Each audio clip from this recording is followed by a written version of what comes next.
আমি বলতে পারবো কিনা কথাটা আপনি, এই আলবদর রাজাকারের বাচ্চারা এখনো কিন্তু ফজলুর রহমানদের মতো মুক্তিযোদ্ধারা জীবিত আছে। এই দেশে মুক্তিযুদ্ধ হয়েছে, মুক্তিযুদ্ধ সত্য, 30 লক্ষ লোক জীবন দিয়েছে, এটাও সত্য।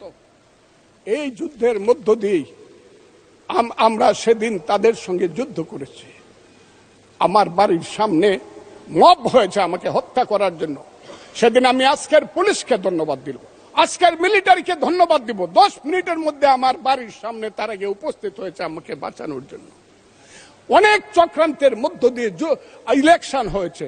সেই ইলেকশনে তারা কি করেছে, আজকে যারা আমার ডান দিকে বসে আছে তারা কি করেছে, একদিন তো আমরা ভাই ছিলাম নাকি? তারা যা করেছে সেটা কল্পনা করার মতো না। যত চক্রান্ত করেছে, সেই চক্রান্তের ভিতর দিয়ে যখন তারা প্রচার করতে শুরু করলো তারা বাংলায় 2/3 মেজরিটি পেয়ে তারা পাস করবে, আমি হতবাগা ফজলুর রহমান বলেছিলাম জামাত জোট যদি মেজরিটি পায় তাহলে আমি বিষ খাবো। এই কথাটা আমি বলেছিলাম, আমি বিষ খাবো। হ্যাঁ, কথাটা সত্য, আমি বলে যাচ্ছি।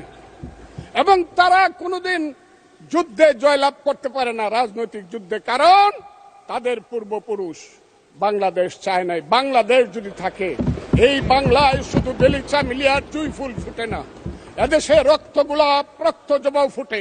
এদেশের জঙ্গলে শুধু কোকিল ডাকে না, এদেশের জঙ্গলে রয়্যাল বেঙ্গল টাইগারও থাকে।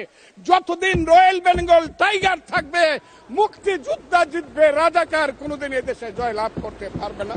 আমি চ্যালেঞ্জ করে বলে গেলাম।